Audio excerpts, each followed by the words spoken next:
Good morning guys. Kaya nakaganito yung buhok ko para pag nagtatrabaho ko dito sa bahay hindi nakaka-istorbo. Kasi ang haba nga, di ba? Almusal muna ako. Ayan. Gatas at saka mag-quaker ako. Para may laman yung tiyan ko. Ayan. Almusal tayo guys. Kasi marami akong gagawin ngayon. Maglilinis, magluluto.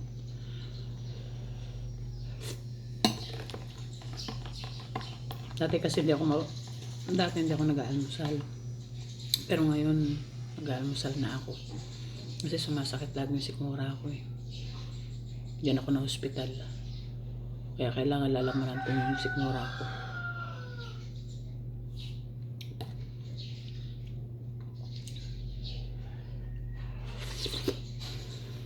Akala mo ano eh.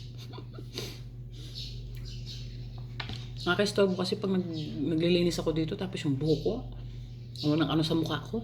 Kaya ginaganito ko eh.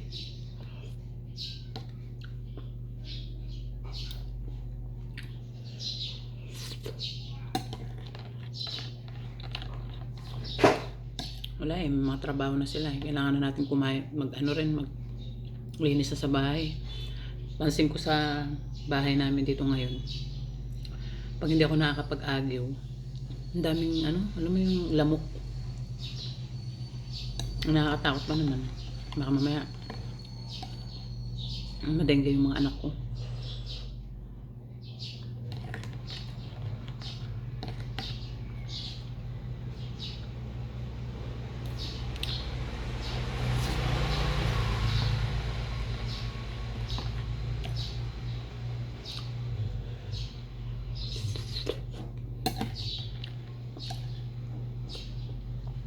Gusto kong kumain dito ng tinapay. Kaso nalayo ng tindahan eh.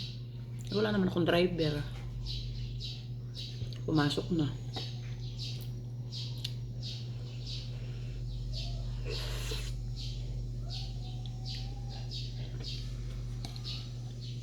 Busy yung driver.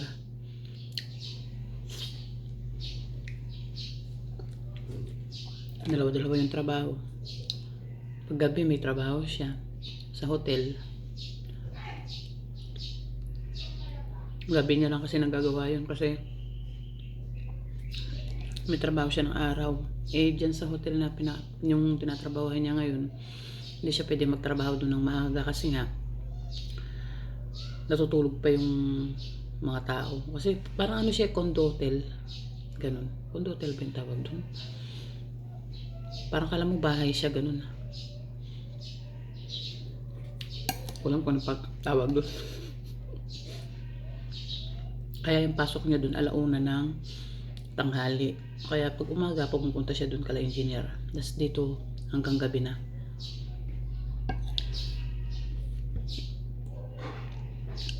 Dalawa-dalawa no.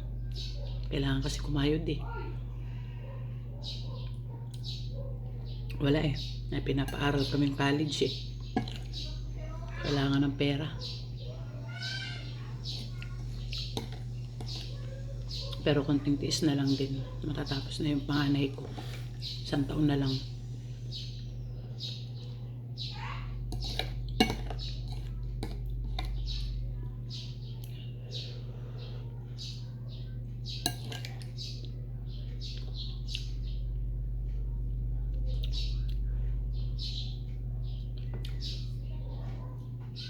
Pag nakapagtapos naman yung panganay ko, luwag-luwag na rin.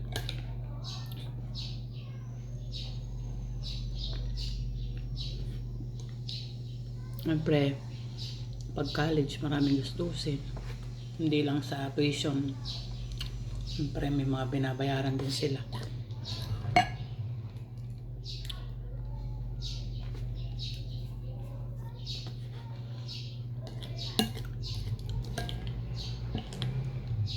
Pero alam ko kapag nakapagtapos na din yung mga anak namin, makakaraos-raos na rin.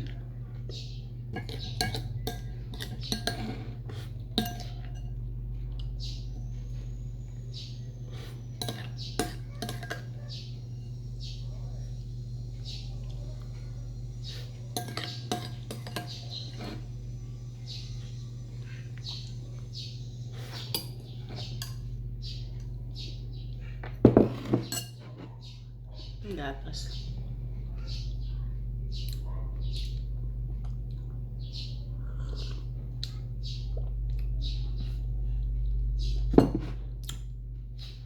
Thank you guys.